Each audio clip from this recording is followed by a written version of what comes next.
This week we're going to be looking at political parties.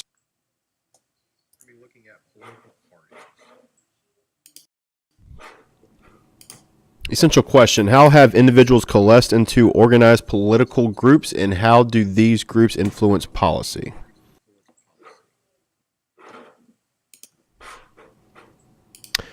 Enduring understanding. Students will understand that PMI-5 political parties, interest groups, and social movements provide opportunities for political and influence how people relate to government and policy makers. And our big idea is competing policy making interest.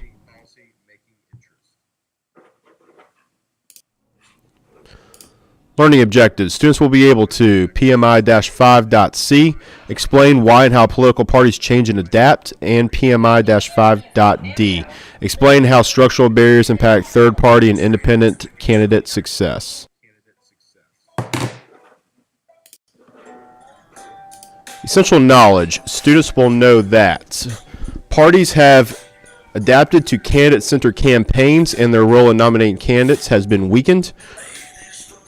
Parties modify their policies and messaging to appeal to various demographic coalitions. The structure of parties can be influenced by critical elections and regional realignments, campaign finance law, changes in communication and data management technology. Parties use communication technology and voter data management to disseminate, control, and clarify political messages, enhance outreach and mobilization efforts. In comparison to proportional systems, winner-take-all voting districts serve as structural barrier to third-party and independent candidate success, and the incorporation of third-party agenda into platforms of political parties serves as a barrier to third-party and independent candidate success.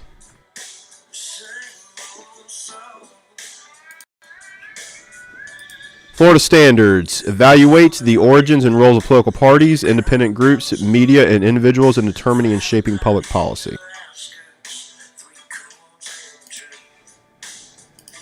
Here's our key vocabulary: Democratic Party, divided government, linkage institution, McGovern, Fraser Commission, National Committee, National Nominating Conventions, New Democrat, Party de-alignment, Party era, Party identification, Party machine, party platform, party realignment, political participation, political party, political socialization, Reagan Democrats, Reform Party, religious right, Republican Party, superdelegates, Tea Party, third party, and two-party system.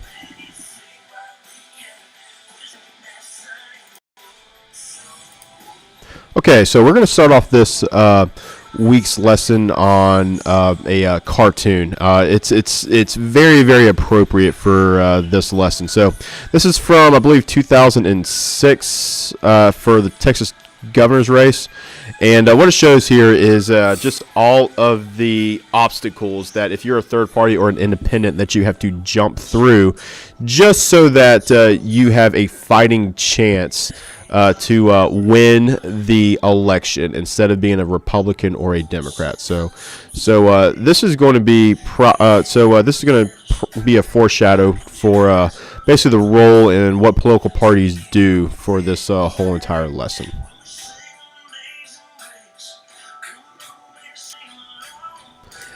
Okay, so what are the roles of the political parties? So there's a lot that they do, and we're going to go in more detail in some later slides here, so we're just going to take a look at the basics.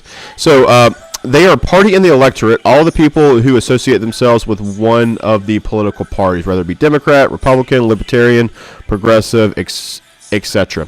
Party in government, all of the appointed and elected officials at the national, state, and local levels who represent the party as members and office holders.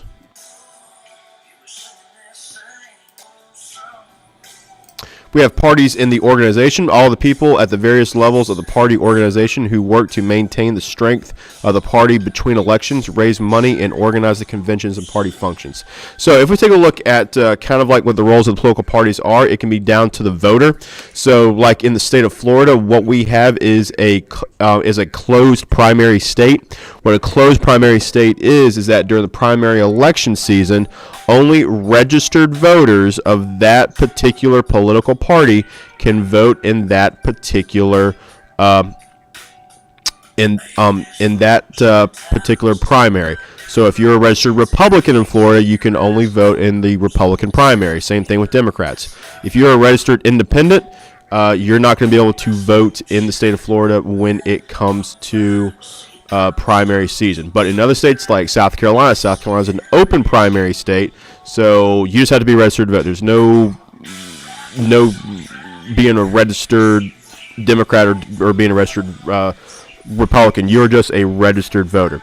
So you have that at the individual level, and then you have the party caucuses. Caucuses are meetings in the House of Representatives and also in the Senate. And then you have the party organization. You have the corporation is what they would call it. So currently right now, there is no elections that is going on right now. The Republicans are probably raising money for 2020, where the Democrats in a year from now are going to be starting their primary season. So the Democrats are getting ready for that when they're the party and organization.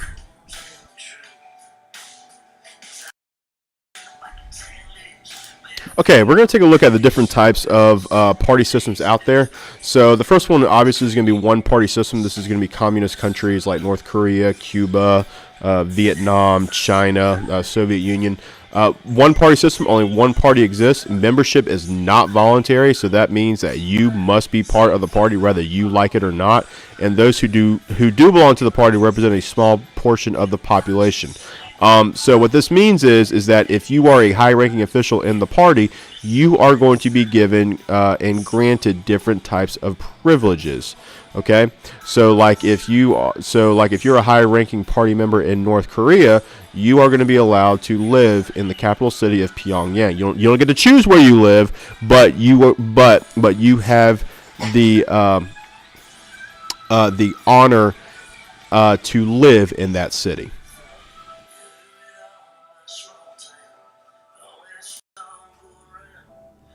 Next is going to be a two-party system. This is what we have in the United States.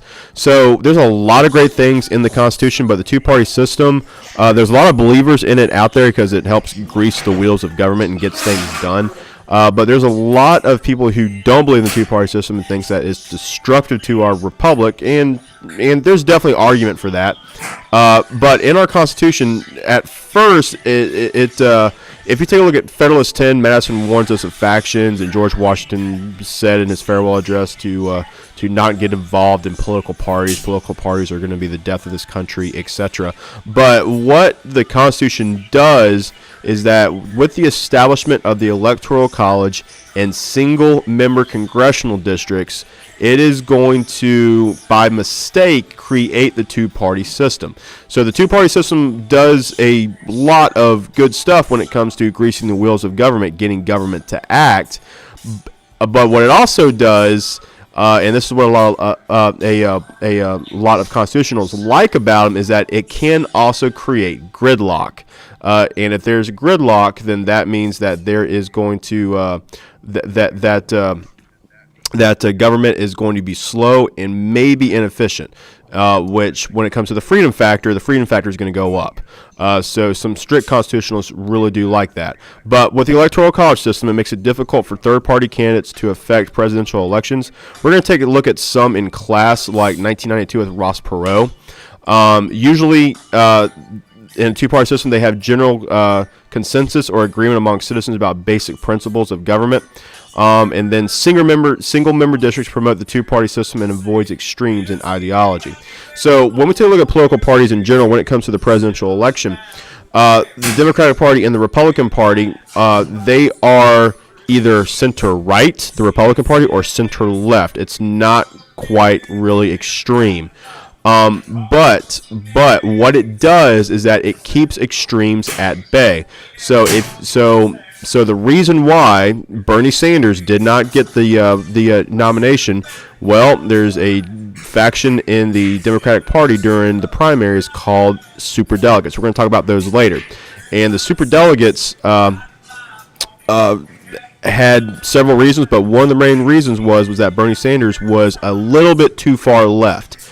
And if he's a little bit too far left, then he's going to have a hard time winning in the general election, because in primary elections, Republicans are going to go as far right as possible. During Democratic primary elections, they're going to go as far as left as possible. But during the general election, you have to become a centrist. So if you had to become a centrist to try to sway those moderates, to try to sway some of those independents. If you are unable to do that in your political party, then the opposition party is going to win the presidency.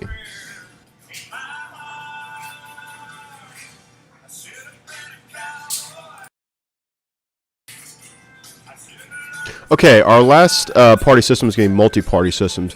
You're going to see these in European countries like France. This is where government ties, where they have several major political parties and a number of minor parties, and they're going to compete in elections.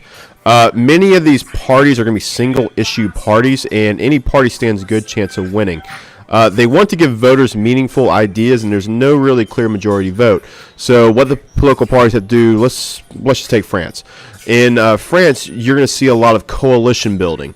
So when it comes to different bills, you're going to have sponsorships when it gets to different types of coalitions. So on a particular bill, you might have two political parties who just come together. They agree, yes, we like this, we support it. But on the next bill, they become bitter enemies. Okay, so there's not really any real prediction there. But the good thing about it is that it's more nationalistic and not so more partylistic, if that makes sense.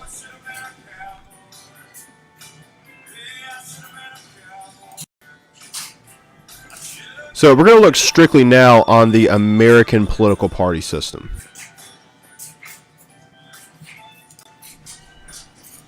So political parties are seen as a linkage institution. So there's 4 linkage institutions that you need to know. So it's going to be political parties, like getting people registered to vote, things of that nature. You have to be a registered party member to participate in the primaries. It's linking you to government. That's what a linkage system does. Okay, elections, the media, and interest groups. Okay, whenever you are getting involved some way, shape, or form, linking yourself with government, that's going to be a linkage institution. But these are the 4 big ones.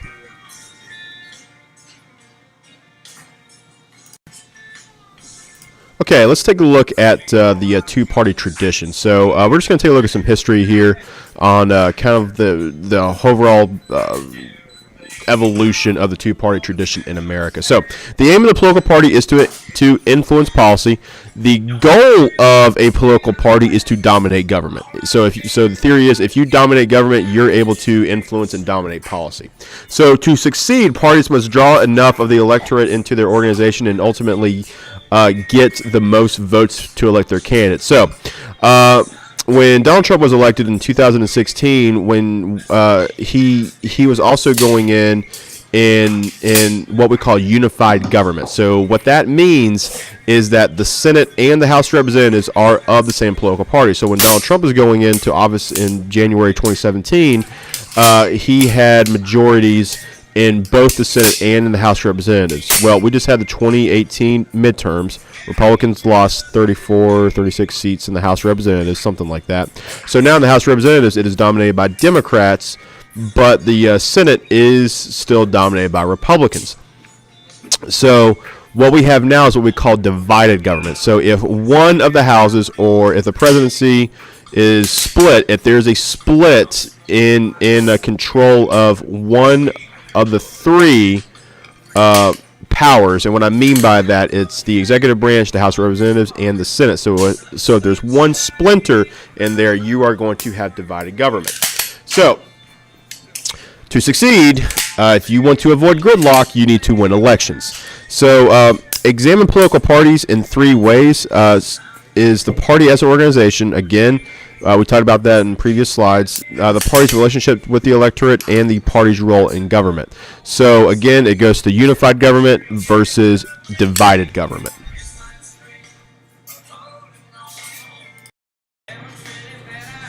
All right, so we're going to look at the achieving of goals. Again, the number one goal of a political party is to dominate government.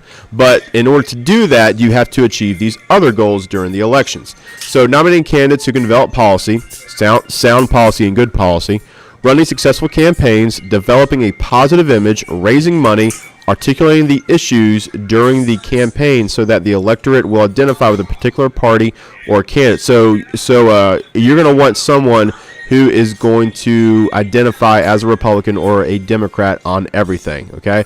Let's take Joe Manchin from West Virginia. Joe Manchin is a conservative Democrat, okay? He is a conservative Democrat. He's probably never, ever, or someone like him will never, ever get the Democratic nomination because he's not liberal enough, okay? So his stance on abortion is pro-life. Well, that does not follow the Democratic Party platform. So he's probably not going to get anywhere close to being nominated for president of the United States or win any primary. Okay, so your best chances is that you have to be a little more liberal than moderate, not more conservative than moderate for that particular political party. Okay, not for the Democrats. Also, we have coordinating in the government, in the governing process, the implementation of the policies they supported. So that means when you get elected, you need to start going after those policies that and trying to win on those policies. And also, you're maintaining a watchdog function if they do not succeed in electing their candidate. So if the minority party loses and they're not in control anymore, they are going to be very, very, very, very vocal. They are going to use or try to use the media to their advantage, use bully pulpit as much as possible, and try to be a watchdog.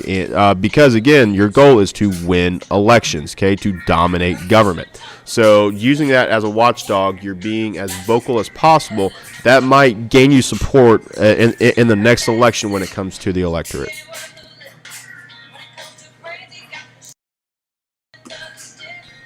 Okay, so how do political parties recruit candidates? So they're going to nominate and support candidates for office. They're also going to try to educate the electorate and also organize government. So when it comes to nominating candidates, if you're looking at the national stage, the presidency, that is all going to go through the primary process. There's also state primaries and there's also local primaries as well. But when it comes to local government, it's mostly more nonpartisan. Just because that could cause some type of personal relationships to be in strife, which is not good for local politics. So again, the definition of politics is who gets when, what, how, and why, and parties are the means to achieve these ends.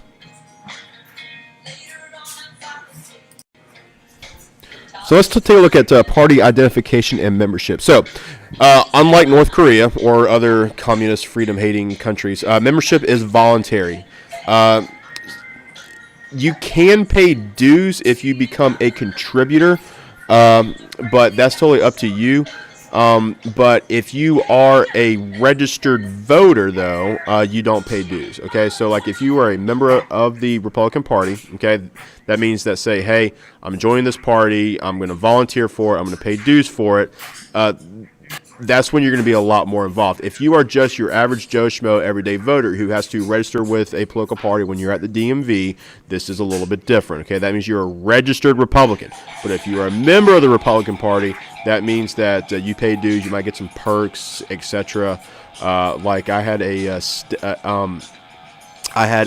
step grandfather who was back in the 60s and 70s. He was a huge supporter for the Republican Party.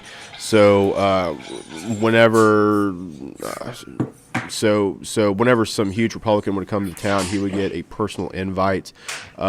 So going through his stuff after he died, he had a lot of stuff, memorabilia from Ronald Reagan, even personal letters signed by Ronald Reagan. So he was invited to any type of dinners or anything like that, just because he was so involved. Okay, so again, that's voluntary. No one is forcing you to do it. But if you do it, if you do join and you contribute a great deal, you're going to be able to go to like these types of social functions or meet the President of the United States if he's part of your political party. Most states do require citizens to identify with their political party when registering to vote. Again, Florida does that.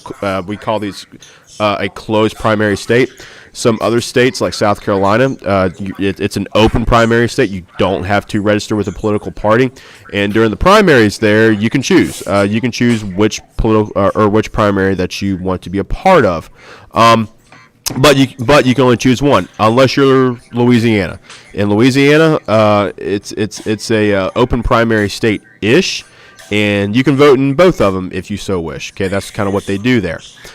Many Americans do not join political parties and register as independents, and we're starting to see an increase of Americans that are wanting to not group themselves with either party. So we're seeing a lot more Americans register as independents, just because of, a lot of Americans, they are rejecting labels.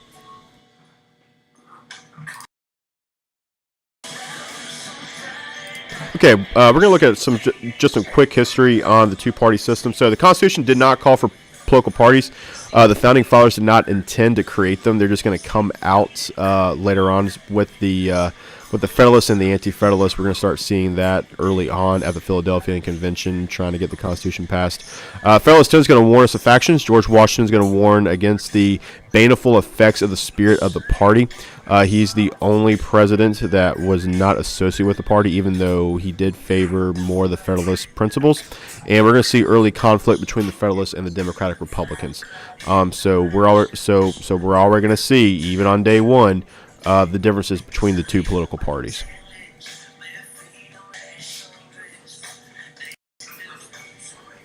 Okay, so why the two-party tradition? Well, it goes back to Britain. Let's just go ahead and blame the British. Okay, it's because of historical roots. We're going to start seeing the Federalists versus the Anti-Federalists. Again, we go back to the Electoral College system and also the single member district system. So in Great Britain, they do have single member districts. That's going to come play here in the colonies, and we're just going to keep that tradition. Single member districts are meant to only have one representative, and what they have and how you get elected is through something called winner take all. So once you reach that threshold of 50% plus one, that means that you take the election. Okay, you take the election. It is a winner take all. Now there are election laws do vary from state to state, and it's very difficult for minor parties to get on ballots. Republicans and Democrats, both those parties, are going to spend a lot of money to get their candidates on those ballots. But let's say you're part of the Libertarian Party or the Vermont Progressive Party or the Minnesota Farmers Party.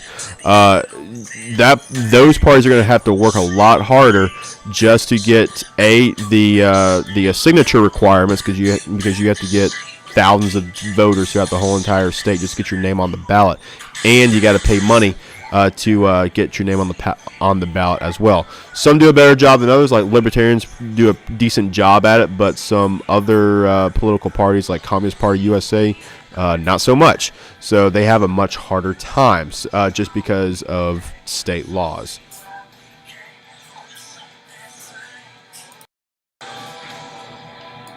So let's take a look at party development. So we're just going to go through some history on basically rivals of the two-party system here. So we're going to start seeing our first parties in the 1790s with the Federalists. The main figure of the Federalists is going to be Alexander Hamilton, who's going to support a strong national government.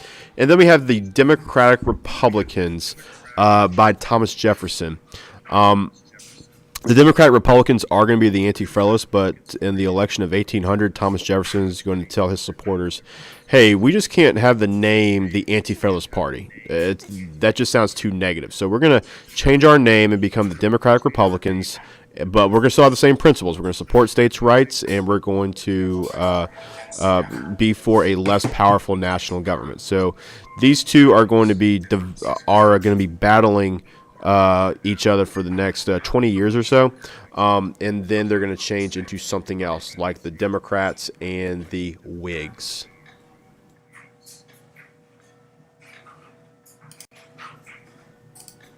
Okay, so this is going to be our second era of party traditions. It's going to be the Democratic nomination. Andrew Jackson's Democratic Party is going to take on a lot of those states' right values that came from Jeffersonian Republicans. and this is going to be the era from 1800 to 1860. And the minority party, for the most part, is going to be the Whigs. And the Democrats are going to be the party of the common man, where the Whigs are going to kind of be like that East Coast elitist party of the rich, who were once the Federalists, these national government type people.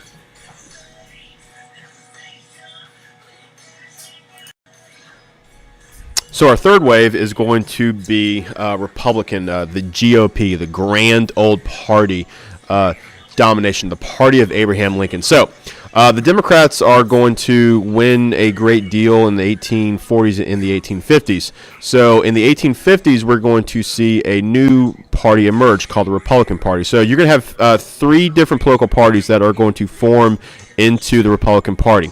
You are going to have the Whigs. They're going to fold and become part of the Republican Party. You're going to have another political party called the Know Nothings. They were more of kind of like a offshoot from another political party called the Anti-Masonic Party.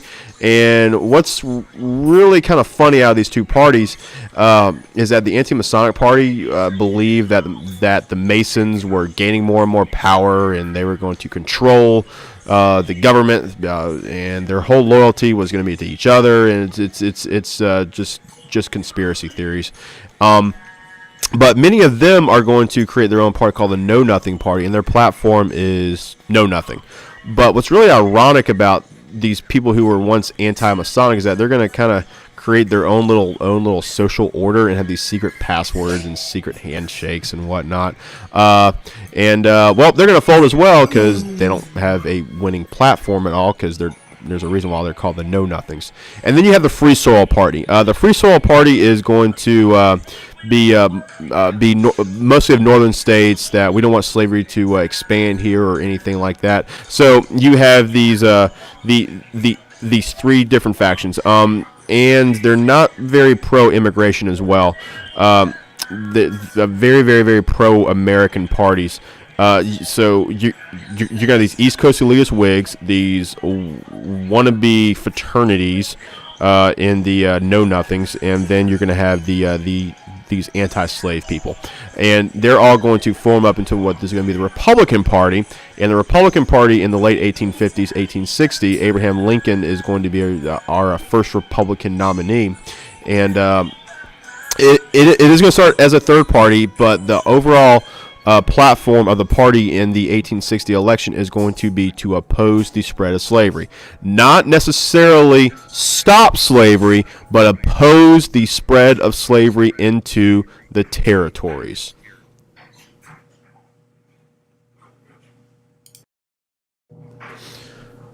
Okay, so the era of Republican domination, and we did have some Democrats in there, like Grover Cleveland's going to be president for a little bit. Woodrow Wilson's going to be president for a little bit.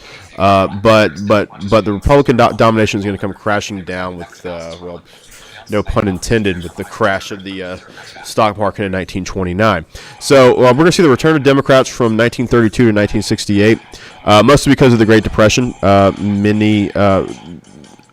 Many people are going to blame President Herbert Hoover's ideas of trickle-down economics is going to be partially to blame for the Great Depression. But what some people also don't tell you as well is that he tried to use a lot of government to try to kind of kickstart the economy, and it just made things worse. But just on a side note, there was a depression in the early 1920s when Warren G. Harding was president, and he didn't do much of anything at all, and the economy just fixed itself. So Hoover's going to try a little bit too hard, and it's going to come out and kind of hurt him a little bit. So the Great Depression is going to end this Republican domination. Blue collar workers, women, and religious minorities are going to create this voting bloc called the New Deal Coalition, and the Democrats are going to maintain control of Congress. So we are going to have some Republican presidents during this time from 1932 to 1968, Dwight D. Eisenhower is going to be in there. But the main control of Congress is going to be dominated by Democrats, and Democrats are going to maintain that control from 1932 all the way up to about 1994. So a good 62, 63 years is going to be dominated in the House of Representatives and the Senate by the Democratic Party.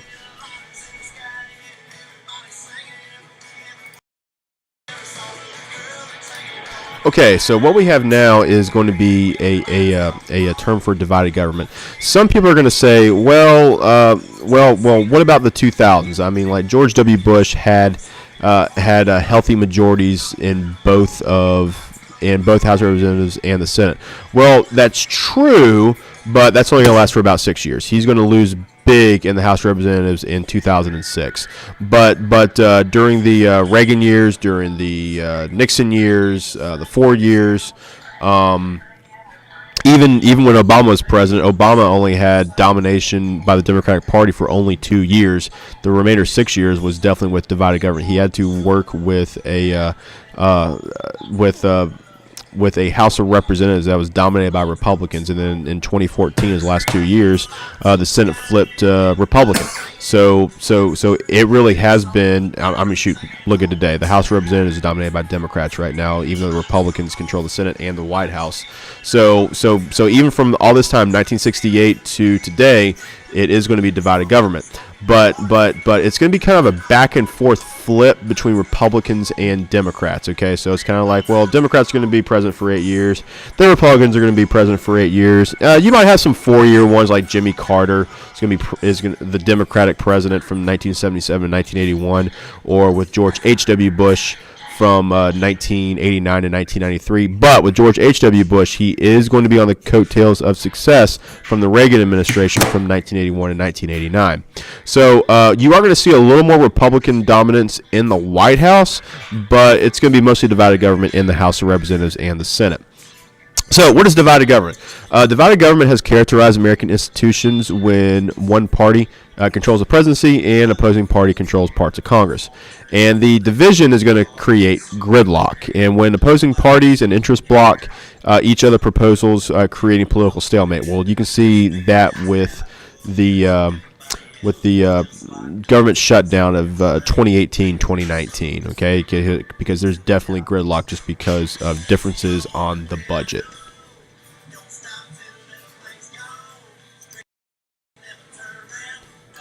Okay, so we're going to take a look at some more definite periods of divided government. So the Vietnam War and the issue of how this country would fight communism brought the Republicans back to power in 1968, but it's going to be back and forth. Watergate's going to happen. That's going to give it back to the Democrats. It is going to be a lot of tug of war for the next few decades.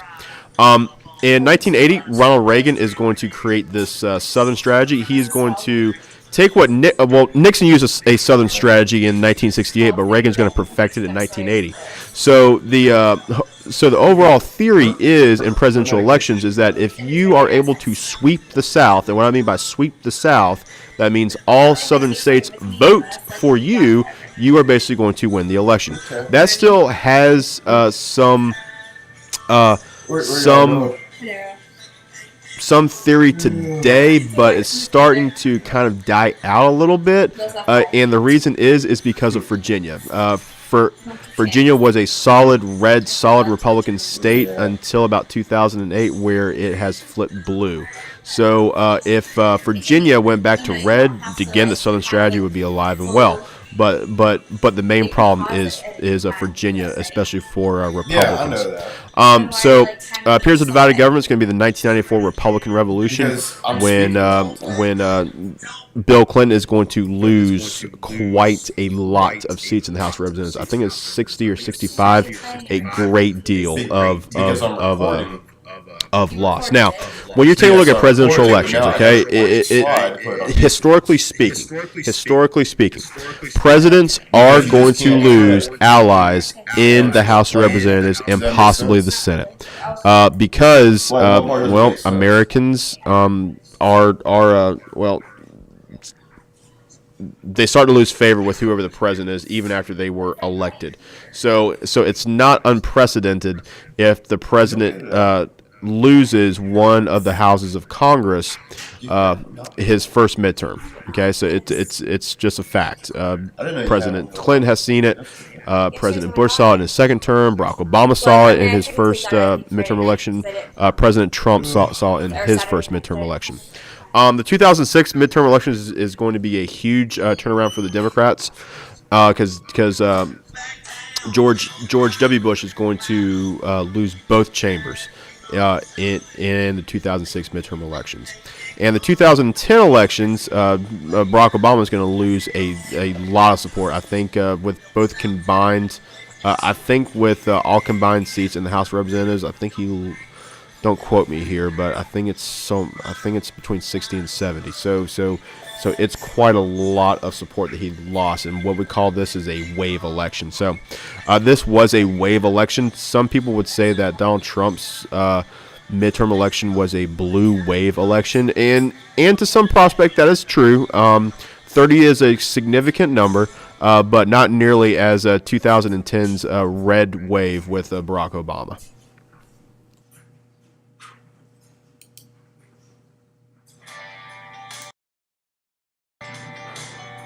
Okay, let's take a look at de-alignments and realignments. Now, this can get confusing, and they are similar, but they are quite different. So you're definitely going to see this on the AP exam. So let's first take a look at the electoral de-alignment here. What it is, it's a significant number of voters no longer support a particular political party, usually type of independence. Great example of an electoral de-alignment would probably be Southern Democrats. Southern Democrats, the Democratic Party, had a hold on the South virtually from before the Civil War all the way until about the 1990s. Okay, like some people will say, well, in 1968 they kind of changed. Well, it did on the national basis, but if you take a look at state and local elections, or even the election of Jimmy Carter, or even the election of Bill Clinton, that wasn't necessarily true, because you still had quite a few states that still voted for Democratic candidates during some of those elections. But a de-alignment has definitely taken place over those past 40 years, virtually from 1964 all the way up until about, I would say, about the year 2000 or so. So that's a significant number of voters no longer supporting a particular political party. I've seen some argue a current de-alignment right now. You usually had a lot of blue collar factory workers, especially up in the Midwest, like Ohio and Western Pennsylvania and Michigan. And some of those people who were hardcore Democrats for years and years and years and years and years are starting to leave the Democratic Party. Not saying they're going and voting Republican, but many of them are starting to leave the Democratic Party. And the Democratic Party has had new voting coalitions because of those losses. So let's take a look at at electoral realignment. Okay, so these are a little bit easier to define, where the voting patterns have shifted and new coalitions of party supporters have formed, and the dominant party loses power and the new dominant party takes place. 1860 is a big example of that, where the Republican Party takes control over national politics. 1932 is a huge blue wave of Democrats. They take over the White House, take over the House of Representatives and the Senate. 1980, with the start of the Reagan Revolution, and some people would also say maybe in 2016. We'll see what happens in 2016, though. Some political scientists are saying that it is. Personally, I'm not. I get the arguments because of new coalitions like up in Pennsylvania and Ohio and some of these Rust Belt states. But we have to see what happens in 2020. If they shift back to the Democratic Party, then I would argue it is not a electoral realignment. It was just I don't want to say a fluke, but my argument would be that no one came out and voted in those states in 2016. So if 2020 votes currently Republican, if President Trump wins re-election in 2020, then that would be a closer argument for electoral realignment. And also, critical election is election procedures, a surprising change. That could be 2016. 2016 and 2018 midterms would be considered critical elections. Attendance. Social life for good grades. Grades. Roommate who eats all your food, or when you take your clothes from the dryer before they're done. Dryer. Now pay full price for your textbooks. You've got enough hard choices in college. Okay, so let's take a look at some closer look at party realignments here. So 1796, the Federalists versus the Anti-Federalists. So why would this be considered a realignment? Well, first off, George Washington is on his way out, and we're going to have the Federalist Party gain another few years in the White House with John Adams. But we're starting to see this new political party. Once they're called the Anti-Federalists, now they're called the Democratic Republicans under Thomas Jefferson. And Thomas Jefferson and his Democratic Republicans are going to start to dominate American politics for a good while, just because a lot of people see a lot of good in this federal government system, but they still don't want to see their states being hassled by the federal government. So we're going to start seeing more and more Democratic Republicans in elections, basically from 1796 all the way up until about 1812. 1828, the Jacksonian Democrats versus the Whigs. The Jacksonian Democrats are going to be a wing from the Democratic Republicans, and they're basically going to dominate politics all the way up until the right before the Civil War. The Whigs are mostly going to be the minority party for a good bit, but with the Jacksonian Democrats, we're going to see just like your average, everyday common man start to vote more and more and more and more and more. So that's why it's going to be considered a realignment.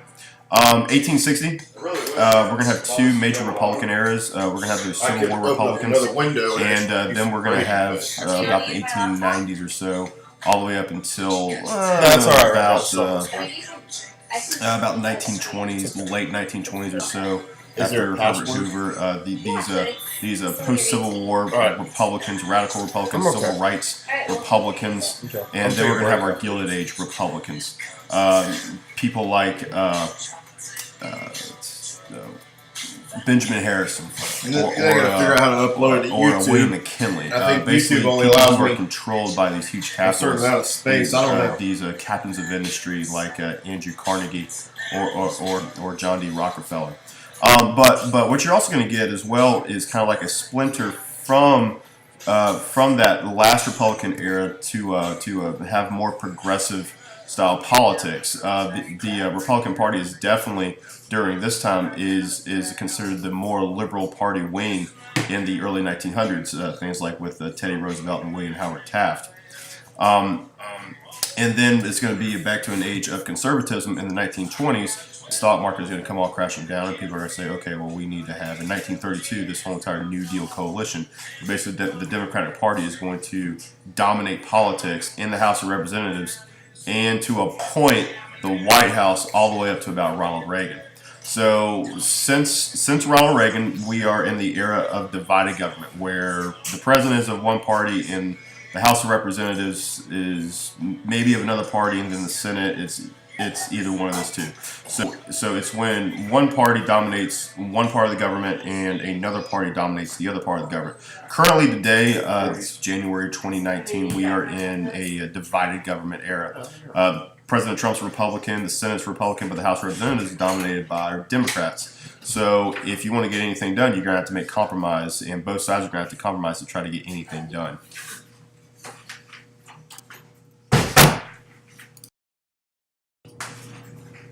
Okay, let's talk about Southern de-alignment here. The South has always been conservative for the most part. When it comes to values, not quite towards other thing else, but when it comes to values, it has been pretty consistently conservative.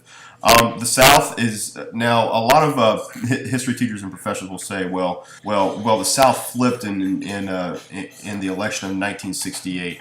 Well, just because there was a switch in politics. I would argue that that's not necessarily true. It did switch in 1968 because Richard Nixon seemed to carry more of the values a lot more than Hubert Humphrey did in 1968. So the South is going to be solid when it comes to presidential elections. But if you look at state elections and local elections, the Democrats are still going to dominate those elections. And many of those Democrats had to keep those conservative values, those New Deal Democrats, but still conservative on those values. So if these Democrats in the South wanted to win, they had to meet some type of standard of conservatism, things like pro-life, pro-Second Amendment, etc. So this is going to give a birth to, in the 1980s and 1990s, the era of New Democrats, where it's going to be like Bill Clinton is a great example of a New Democrat, where he's going to be moderate on social things, kind of like moderate on when it comes to immigration, when it comes to abortion. He was known saying in the 1990s, his wife Hillary Clinton back then, they basically said that abortions should be legal. They should be accessible, and they should be rare.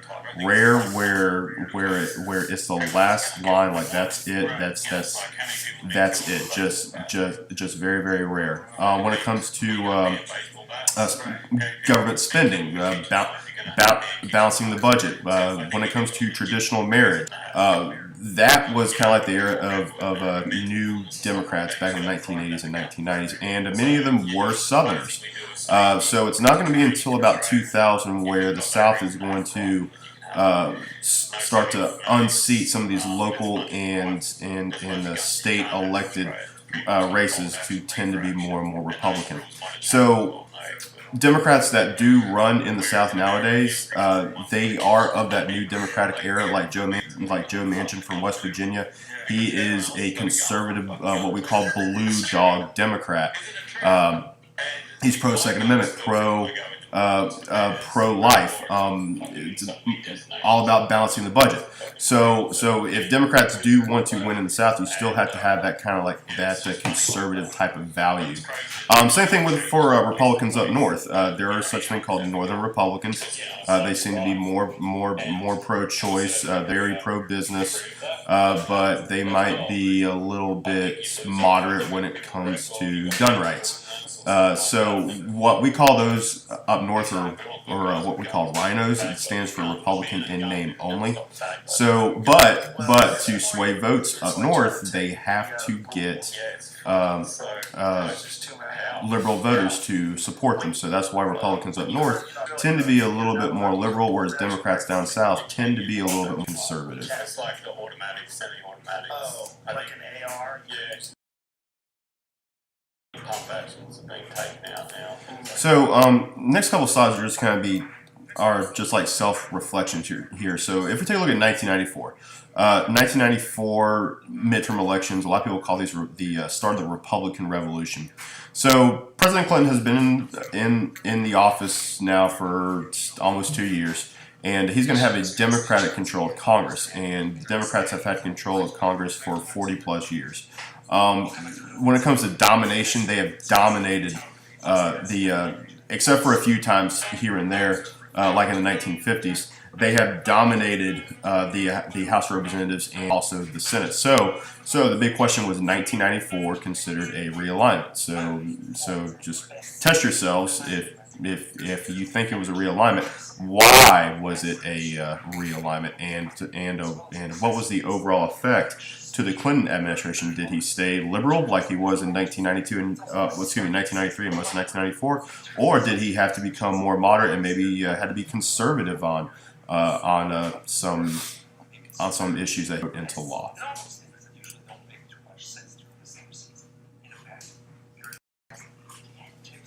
All right, so here's another reflection. So back to the 1994 midterm election as a realignment. If you look in 1994, the midterm election, Republicans did take huge wins in the House of Representatives and the Senate. I think the last numbers I saw, I think in the House of Representatives, the Republicans took, I think it was like 60 or 65 seats. That's pretty significant, and they are going to nominate and elect a speaker from Georgia. His name is Newt Gingrich, and he's going to be the Republican Speaker of the House, and he's going to promise an implement of conservative policies like this Cut with America, things like balancing the budget, Defensive Marriage Act, things of that nature, and Bill Clinton's going to sign off of those things because it is a more moderate position, which is going to be really interesting because it goes back to that question. Well, in 1968, Republicans took the South, and the South has stayed Republican the whole entire time. Well, again, the South has stayed pretty consistent when it comes to conservative values. But if you look at the presidential election in 1996, though, Bill Clinton was able to sway some southern states. Even Newt Gingrich's home state of Georgia went for many Democratic candidates, and now they stayed voting Republican. They did vote for Bob Dole, though, but other southern states like Florida, Louisiana, Arkansas, Missouri, Tennessee, West Virginia, Kentucky, all voted for Bill Clinton, probably because of Bill Clinton staying a little bit more conservative on some of these values, which is what the South likes.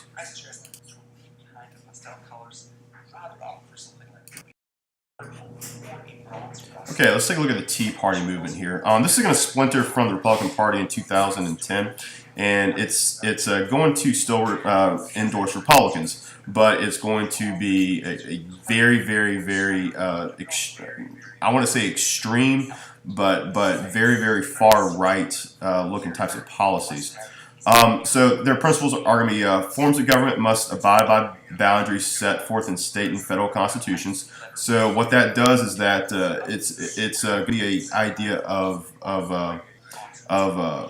founding principles of federalism. So what that means is that the Constitution is still going to be supreme in the supremacy clause, but the federal government and state governments are going to be on an equal playing field. And then the federal government's going to respect state reserve powers, and the states are going to have to respect federal government powers, unless they really feel like nullifying something. I don't think anyone in the Tea Party movement would be opposed of a conservative state nullifying a law set forth by a liberal federal government. That's kind of like what they were opposing with Obamacare that came out in 2010. Balancing a national budget with spending cuts. Personal responsibilities like free enterprise, so that means cuts to food stamps, cuts to welfare, things of that nature. Trying to control the national debt, they definitely see that as theft because there's a lot of crony capitalism that comes in there. They're just trying to get the debt under control, and we've talked about the national debt as a major issue in the class, but the real funny thing about this whole entire national debt thing is that both sides will talk about it when they're the minority in power, but when they become in power, they don't do much of anything about it, which is quite sad because the country's going to have to deal with it one day. Educate the masses on documents they've actually had great success on the state scale when it comes to state education. So if you take a look at standards when it comes to government or U.S. history in any state, the founding documents are really hit hard when it comes to it. So like the text that we are using, the We the People text, the whole entire text relates back to the Declaration of Independence or the Constitution in some way, shape, or form. And even though it's a text that's been around for a long time, though, many states are using it just because of things like this, because this was probably one of the major successes that the Tea Party was able to amass in many state governments. And also term limits for senators and congressmen. We'll see what happens with that. When it comes to term limits or senators, I just don't see it actually happening the traditional way of where a proposal of amendment comes from the House of Representatives and the Senate. This one's going to be done probably with the least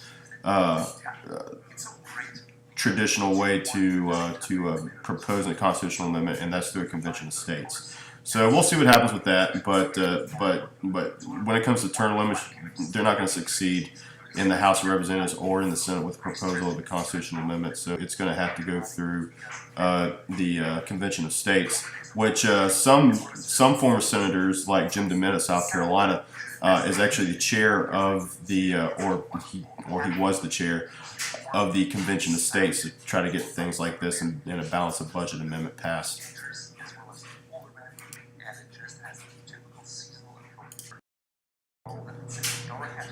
Okay, let's take a look at proportional elected legislatures versus single-member district legislatures. So, some countries will do it this way when it comes to proportional legislatures versus winner-take-all districts, which is in the United States Congress. It's all winner-take-all. Also, when we get to elections, we're going to be taking a look at the primaries. The Democratic Party will do more proportional type of delegations to their national convention, and the Republican Party is less to do that. It's more first past the post. So, if we take a look at proportional elections, let's say we got 100 seats. So Party A wins 10% of the election. Party B takes 40%. Party C takes 50%. So that's going to be proportional based on those 100 seats. So Party A, they got 10%, so they get 10 seats. Party B, that gets 40%, they get 40 seats. And Party B gets 50%, so they get 50 seats. So that's pretty proportional when it comes to seats, though. The problem with proportional election, and it sounds great, but the problem with it is that you're going to have a massive legislature. So, like, if we take a look at the Democratic Party's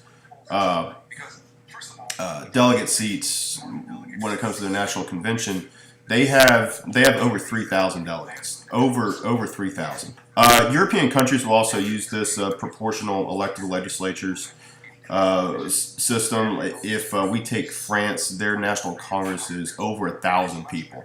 So when it comes to the actual getting things done, quote unquote, my big question is it going to be harder or is it going to be easier? And I don't know. I'm not an expert on French politics. Maybe they're quite efficient with it, so it might be them. But would it work here in the United States? I don't know. It seems to work okay with the Democratic Party, but with the Democratic Party, for a while they had something called superdelegates when it came to their convention, and a lot of them were able to override a lot of the let's say regular delegates. So we'll talk more about that when we get to elections.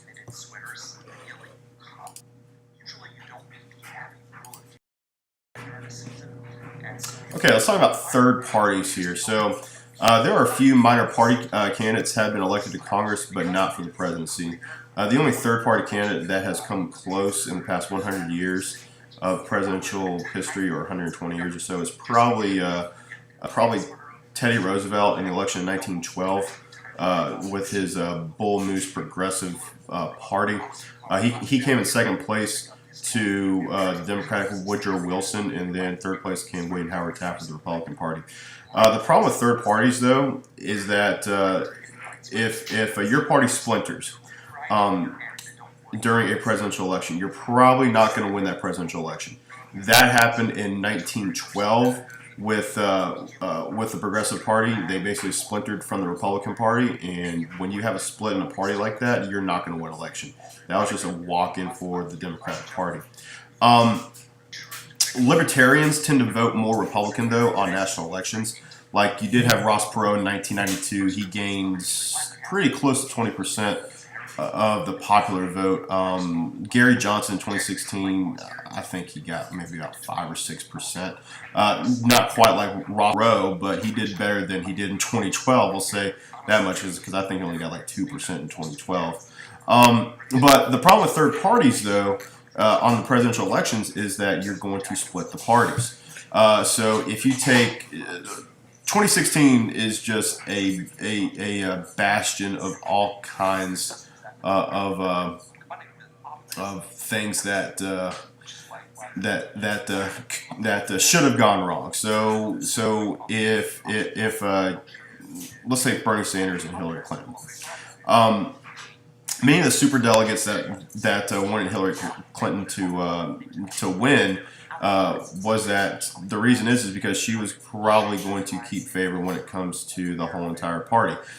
She's going to be able to corral moderates, where Bernie Sanders is not. He's too left wing. He's too much of that progressive party. So let's say that he got the nomination by the Democratic Party. You would have had a lot of these new Democratic coalitions, these conservative, moderate Democrats of many states, especially like in the Midwest, who would probably be voting for someone else. Maybe they would be writing in Donald Trump. Maybe they might be voting for Gary Johnson, or they might be voting for Donald Trump. But they might hold back on voting for Bernie Sanders, just because he's just too left wing. And if we take a look at the Republican Party too, it's really interesting, because you have a lot of never Trumpers who either voted for Hillary Clinton, but a lot of them actually voted for the Libertarian Party. A lot of them did vote for Gary Johnson. If he was able to corral more votes, like Ross Perot did in 1992, Hillary Clinton would probably be president today. It's just really interesting what third parties do, because third parties have a lot of power when it comes to presidential elections. They're not going to win compared to the other two parties, but what they're able to do is corral votes from the two major parties. And if you have a split in the party, like the progressive wing and the Democratic wing, or the Libertarian wing and the Republican wing, you're able to do a lot of damage to the opposing party. So we'll see what happens in 2020, though. But you could see splinters from both of those parties. So two things are going to happen: either one party is going to splinter, which is a real possibility, or you might see the rise of other political parties, like the Democratic Socialists or the Libertarians might gain more and more steam.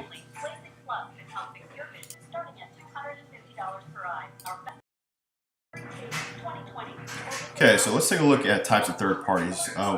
So third parties are usually, they're one of three things, or excuse me, four things. They're either ideological, they're factional, they're single issue, or they're some type of protest party.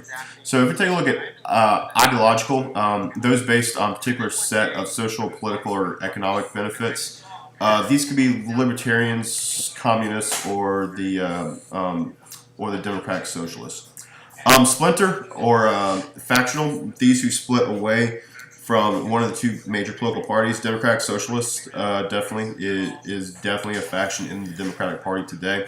The Tea Party is it's a dying faction in the Republican Party today. The Bull Moose Party back in 1912 was a splinter faction from the Republican Party.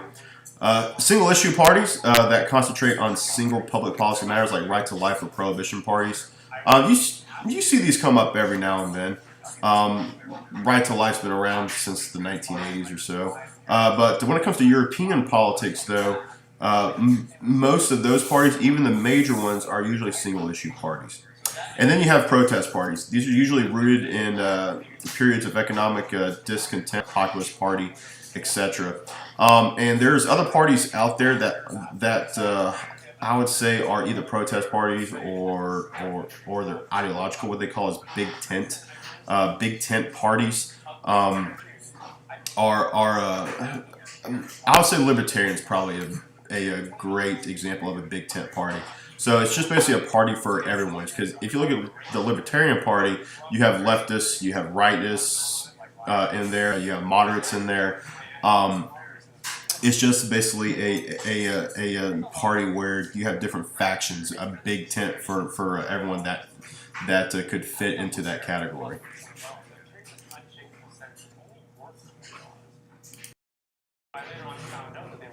Okay, let's take a look at structure and organization of political parties. So, you have the National Convention. It serves as the party's national voice and meets during election years to nominate for president and vice president. You have the National Committee, which manages the political party's businesses between conventions. They establish the rules of the convention.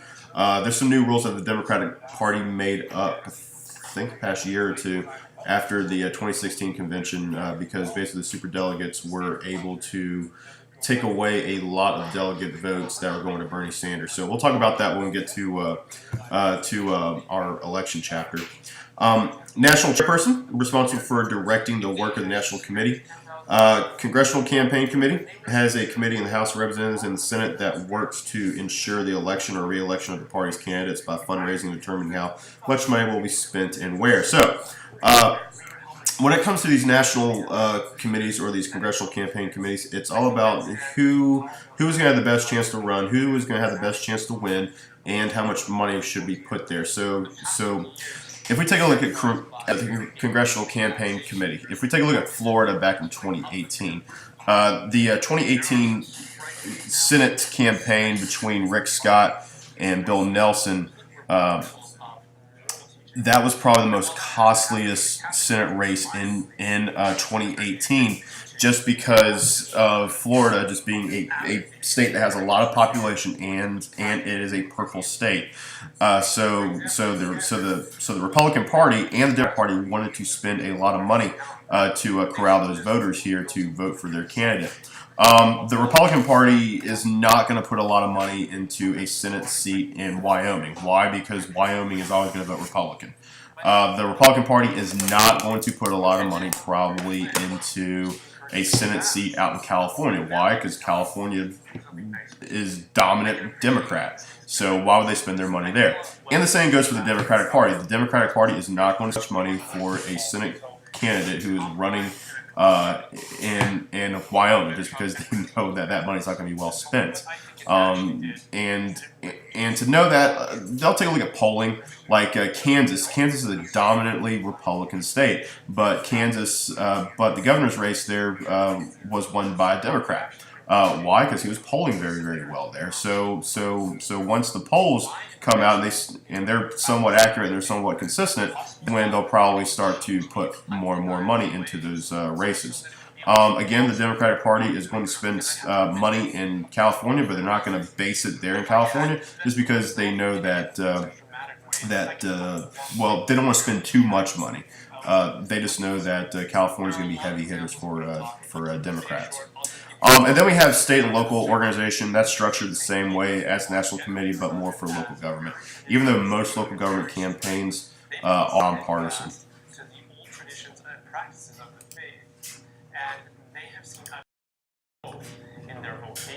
Okay, let's take a look at decentralization. So why decentralization? Well, the National Party Committee is in charge of the National Convention, and usually also when it comes to presidential candidates. State Party Committee is going to be more in charge of holding primaries, caucuses, and sending delegates to the National Convention.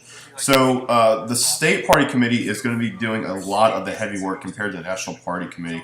The National Party Committee is going to get ready for the conventions that happen in July, where States Party Committee, well, they have to do primaries or caucuses. There's actually a difference between the two. Primaries are actually secret vote elections. Caucuses are more like meetings. And we'll talk about the difference when we get to elections here. So the state party committee, again, you have the Republican Party and you have the Democratic Party, and you have 50 different primaries and caucuses just for the states. And then what you have is that you have the territories also have primaries and caucuses, just like Puerto Rico will hold a primary, or America's Samoa will also be involved in the process as well. Guam will be in part of the process. So those territories are going to be just as important as state party committees. And the reason for this is, well, again, we can go back to the federalism chapter, that the reason why states are important is because, well, they do have their own way of doing things, but also it's easier to govern. The chairperson of the National Republican Party, let's say he's from Michigan. He or she that is from that particular state is probably going to be well vested and probably very knowledgeable of politics from their particular state. But they may not know well of those other 49 states, or let's say Puerto Rico is such a highly contested primary. Do you think they're going to be an expert on it? Probably not.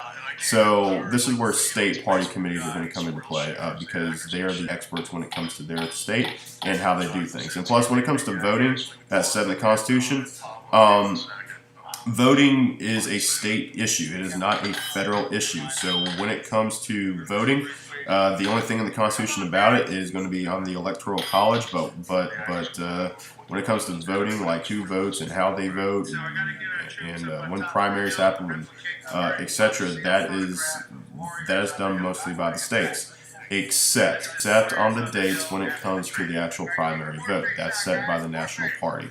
Okay, so like if this, let's say the state of Iowa wants to change their caucus date, they're not the ones who get to set that. That is going to be the national party that's going to set that.